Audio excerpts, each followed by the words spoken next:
Russia's media looks very different from most news coverage around the world. CNN contributor Jill Doughtery has the details for us from Moscow. At the very same time that CNN and other Western media were showing the attacks in Kiev, Russian TV was not showing live coverage from Kiev. In fact, it was showing pre-taped reports, some of them very dramatic, showing reporters in flak jackets standing in front of tanks, but coming instead from that breakaway region in the eastern part of Ukraine, the Donbass region, where those two breakaway republics that were recognized officially this week by Russia are located. This is all part of the messaging from the Russian government on state TV, constantly showing the people in those locations claiming that they are the victims of genocide, that they are being attacked by the Ukrainian government. The Ukrainian government, of course, denying that. But it is an attempt to justify the steps that the Russians are taking now to remove that government, which they argue is illegitimate. And also another piece of really dramatic video today, and that was President Putin. He was directly addressing Ukraine's military, urging them to turn against their leaders, saying that you should take power in your hands, and also calling the government in Kiev terrorists, drug addicts, and neo-Nazis. Again, another way of demeaning and trying to give the impression not only to the people of Russia, but to the world that the attack that they are carrying out in Kiev is justified. Jill Doughtery, Moscow. All right, Ukraine considering a proposal to hold talks with Russia, according to an advisor to President Zelensky. But what shape would those talks take if they were to go ahead? Our next guest may have a clue. Vera Michelin-Shapir is the author of Fluid Russia, Between the Global and National in the Post-Soviet Era, and is a visiting research fellow at the King Centre for Strategic Communication in London, where she joins us now. It's great to have you on. So talk now of the potential for talks between Russia and Ukraine, if they happen, and that is still a very big if. Will Volodymyr Zelensky's removal be at the top of Putin's list of demands? What's your read? Hello, good morning. So yes, it's a big if whether these talks will happen.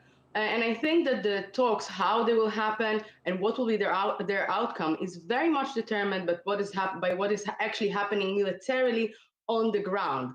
We're seeing that the Russians moved in and they may have thought that this would be easier than it actually sort of panned out for them. They used limited force. They can use more force to to establish themselves militarily, but everything they did in the beginning did not seem to break the Ukrainians. And that brings us to the kind of point where the negotiations can happen.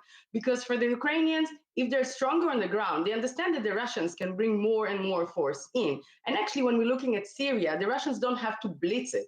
They can go neighborhood by neighborhood and wear down Kiev and wear down Kharkiv. They have the force for that. But if the Ukrainians can put enough resistance for the Russians to understand that this will be difficult, then they can come to these negotiations from a much better position. And hence, the military assistance to Ukraine is so crucial at this point. I wanted to tap into your expertise to ask you this. Do you think post-Soviet states, which have moved in recent years towards the West, would be justified in fearing fallout from all of this, fear being on Putin's radar next, if not short term, longer term?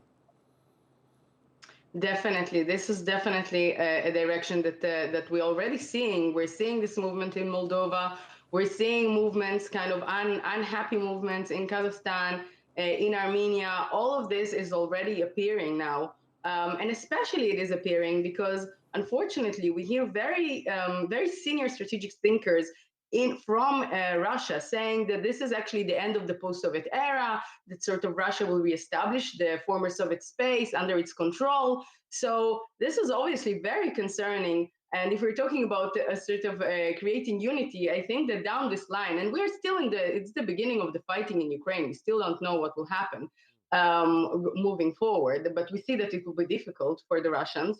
So yes, this would, I envision that it would create a problem for the Russian and post-Soviet space. Although we also have to take into account that also this war that was until very recently unthinkable, is also creating fear. It's spreading fear among former Soviet states. So we do have countries, for instance, like Georgia, that actually their leadership said that they're not going to join sanctions against Russia, although they condemned the war. So it's still shifting, but my prediction is that it will not work. It will not work for the Russians in the former Soviet space.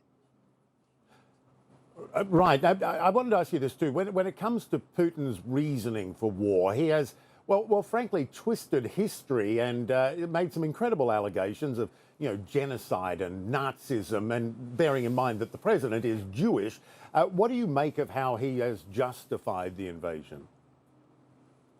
Well, this is a complete twist of history, and I think a very good example of disinformation, how disinformation works. You take certain facts that may be true from history, and you twist them to such an extent and create such a fictional, a twisted and malicious narrative about a country that is actually very close to the Russians, a nation that is so close culturally and ethnically to the Russians. But the thing is that we have to understand that this was created, this narrative that was created over the past couple of weeks. It didn't just sprang out of nowhere. The articles by Putin and Medvedev were creating this narrative. And what this narrative is there to do is sort of to dissuade Russians, or kind of to veil the truth from the Russians, the kind of the truth that is clear as the light of day, that Putin is taking them to war with a friendly, neighborly, and brotherly nation to them. And just briefly before we go, how would you interpret Putin's view of Russia's national identity in the context of this conflict? So I think that Putin is actually fighting very strong undercurrents in his own society.